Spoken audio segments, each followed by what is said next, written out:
Apakah MUI perlu dibubarkan? Pertanyaan ini muncul setelah penangkapan anggota Komisi Fatwa MUI Pusat yang diduga terlibat dalam jaringan teroris. Buat saya, pandangan semacam itu berlebihan. Masa cuma gara-gara perilaku satu anggota, seluruh MUI harus dibubarkan? Namun, kalau mau jujur, nampaknya yang jadi masalah bukan cuma soal itu. Saat ini memang semakin banyak orang yang memandang MUI tidak lagi diperlukan. Ada anggapan MUI sudah tidak relevan atau bahkan dianggap sebagai beban. Di CSW, kami menganggap MUI bisa jadi tetap relevan, tapi harus ada perombakan. MUI ini kan sebenarnya adalah semacam asosiasi ulama. Jadi seperti para dokter bergabung dalam Ikatan Dokter Indonesia atau para insinyur bergabung dalam Persatuan Insinyur Indonesia. Nah, kalau ulama bergabung dalam Majelis Ulama Indonesia. Tapi MUI tidak saja penting sebagai ikatan profesi. Kehadiran MUI bisa sangat relevan kalau MUI bisa memberikan petunjuk bagi umat Islam tentang ajaran agama Islam.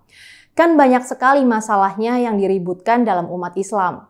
Dari soal boleh tidak mengecat rambut, boleh tidak bekerja di bank, boleh tidak memilih pemimpin non-muslim, atau seperti saya, boleh tidak perempuan tidak menggunakan jilbab, dan banyak lainnya.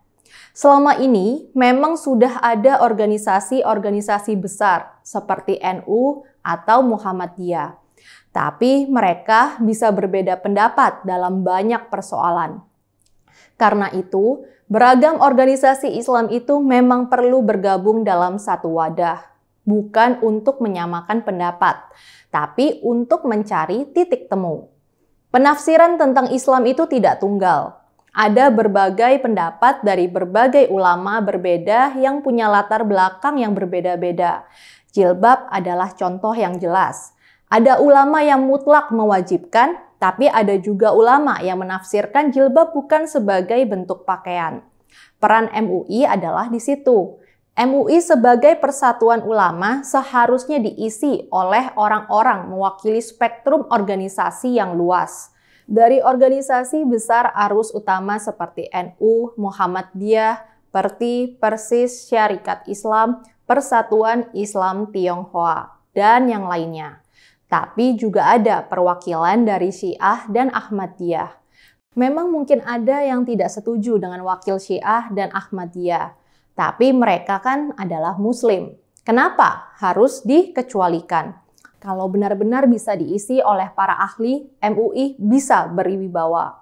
Selama ini kan MUI justru dituduh menjadi lembaga yang mendorong sikap intoleransi dan aksi kekerasan.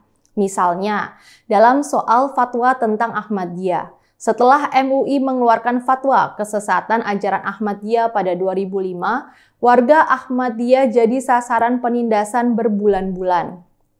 Sejumlah daerah mengeluarkan aturan yang diskriminatif terhadap warga Ahmadiyah berdasarkan fatwa MUI itu.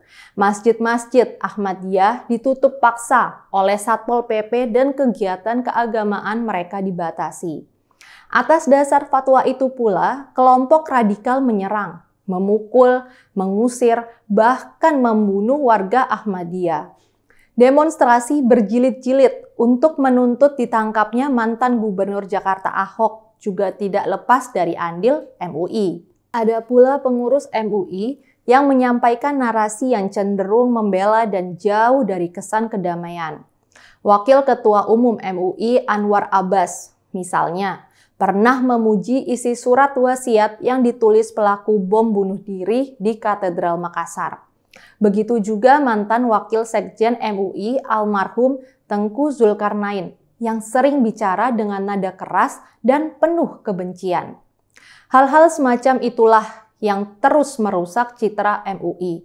Karena itu, agar MUI bisa menjadi lembaga yang memandu dan mencerahkan umat Islam, harus ada perombakan struktur MUI. Yang utama adalah siapa yang menjadi anggota MUI. Selama ini, sistem perekrutan pengurus MUI cenderung longgar. Tidak ada standar baku kriteria keulamaan. Tidak ada seleksi yang ketat. Tidak ada fit and proper test. Sudah jadi rahasia umum, pengurus MUI dipilih bukan berdasarkan kompetensi atau keahlian. Mereka sekedar orang yang ditunjuk ormas-ormas Islam besar atau karena perkawanan. Itu pun sebenarnya tidak mencerminkan keragaman dalam tradisi keilmuan Islam.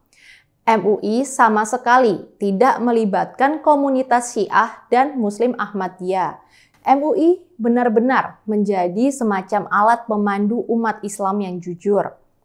Di era Orde Baru, MUI memang berperan sebagai pelayan pemerintah. MUI di masa itu dianggap sebagai tukang stempel pemerintah untuk memuluskan program pemerintah. Pasca reformasi, MUI mengubah identitasnya. MUI menyatakan dirinya sudah berubah dari pelayan pemerintah menjadi pelayan umat. Karena itu, MUI harus benar-benar melayani umat. MUI harus menjadikan diri sebagai rujukan yang dibutuhkan umat yang sedang menjalani banyak perubahan dalam masyarakat abad 21. MUI bisa sangat berperan untuk mencegah perpecahan umat. MUI bisa sangat berperan dalam memerangi radikalisme dan terorisme. Setiap ada tindakan teror yang menggunakan nama Islam, MUI perlu bersuara. Setiap ada pengerusakan rumah ibadah, MUI perlu bersuara. MUI bisa menjadi lampu penerang bagi kebingungan umat. Dalam banyak persoalan yang diributkan, seperti yang saya contohkan tadi, MUI bisa menjelaskan beragam cara penafsiran dalam Islam. MUI bisa dengan tegas menolak kebiasaan mengharam-haramkan atau mengkafir-kafirkan yang sekarang sering terjadi. Kami di CSW percaya, MUI bisa menjadi salah satu aktor yang penting untuk mempromosikan cara pandangan keislaman yang mencerahkan. MUI juga bisa didorong untuk memperjuangkan keberagaman dan kebangsaan. Namun untuk itu, MUI harus berubah. Dimulai dari proses pemilihan pengurus, baik di pusat maupun di daerah. Mudah-mudahan MUI benar-benar bisa menjadi lembaga yang mencerahkan umat. Saya, Rizka Putri, undur diri.